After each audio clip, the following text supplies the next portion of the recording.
ప్రపంచంలో రెండేళ్లుగా కొనసాగుతున్న ఇజ్రాయెల్ హమాస్ ఘర్షణకు ఎండ్ కార్డ్ పడింది. ఇజ్రాయెల్ హమాస్ మధ్య రెండేళ్ల రక్తపాత యుద్ధం తొలి దశ శాంతి ఒప్పందంతో ముగిసింది. కాల్పుల విరమణ ఒప్పందంలో భాగంగా హమాస్ బందీలను విడుదల చేయనుంది. ఈ చారిత్రక సంఘటన నేపథ్యంలో ఇజ్రాయెల్ బయలుదేరిన అమెరికా అధ్యక్షుడు డొనాల్డ్ ట్రంప్ గాజాలో యుద్ధం ముగిసినట్టు ప్రకటించారు. పశ్చిమాసియాలో శాంతి నెలకొంటుందని ఆశాభావం వ్యక్తం చేశారు.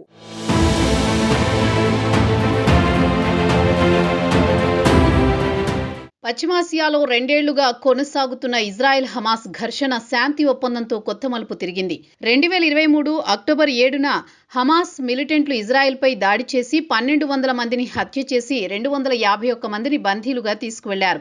ఈ ఘటన తర్వాత గాజాలో ఇజ్రాయెల్ సైనిక చర్యలు తీవ్రమయ్యాయి. ఇందులో 67,000 మందికి పైగా పాలస్తీనియన్లు మరణించారు.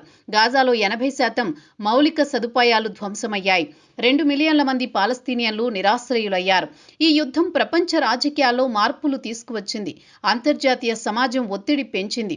దీంతో ఈ యుద్ధాన్ని ఆపేందుకు ఈజిప్ట్, ఖతార్ తీవ్రంగా కృషి చేశాయి. ఈ నేపథ్యంలోనే ట్రంప్ 20 సూత్రాల ప్రణాళికను తీసుకువచ్చారు.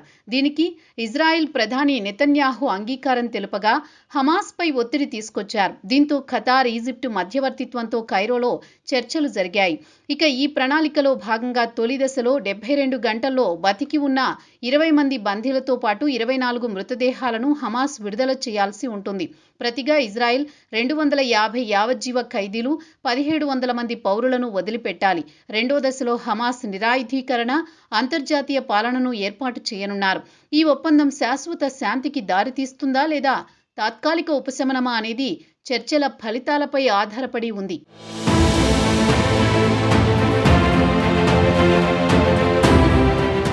అయితే ఇప్పుడు జరుగుతున్న ఒప్పందం కేవలం తొలి దశ మాత్రమే. రెండవ దశలో గాజా పునర్నిర్మాణం, పాలస్తీనా స్థాపనపై చర్చలు జరగనున్నాయి. తాజా ఒప్పందం ప్రకారం హమాస్ ప్రస్తుతం తమ వద్ద ఉన్న 48 మంది ఇజ్రాయెల్ బందీలను విడుదల చేయనుంది.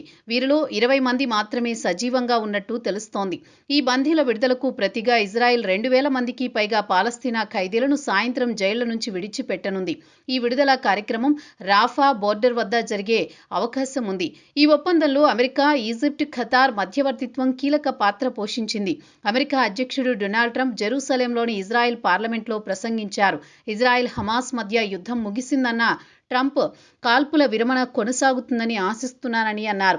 ఇక తాము అందరినీ సంతోషపరుస్తామని, యూదులు, ముస్లింలు, అరబ్ దేశాలు ఎవరైనా కావచ్చు, అందరూ సంతోషంగానే ఉన్నారన్నారు. ఇది చాలా ప్రత్యేకమైన సమయం కానుందని, అందరూ ఒకేసారి హర్షధ్వానాలు చేస్తున్నారన్నారు.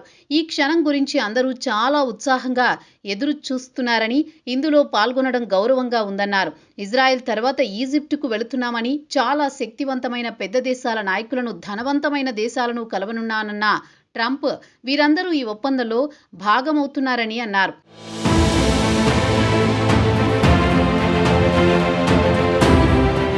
ఇక అమెరికా అధ్యక్షుడు ట్రంప్కు ఇజ్రాయెల్ అత్యున్నత పౌర పురస్కారం ప్రకటించారు. ప్రెసిడెన్షియల్ మెడల్ ఆఫ్ ఆనర్ను ఇవ్వనున్నట్లు ఇజ్రాయెల్ అధ్యక్షుడు ఇస్పాక్ హెర్జోగ్ వెల్లడించారు.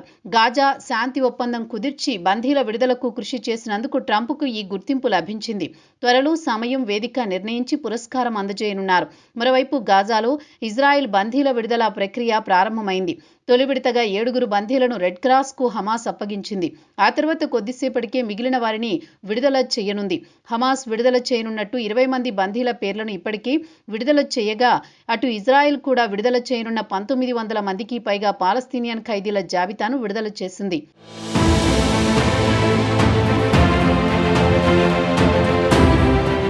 దాదాపు 2 సంవత్సరాల తర్వాత హమాస్ నుంచి బయటకు వస్తున్న బందీలకు స్వాగతం చెప్పేందుకు వారి బంధువులతో పాటు వేల మంది ఇజ్రాయేలీలు టెల్ అవీవ్లో ఎదురు చూస్తున్నారు.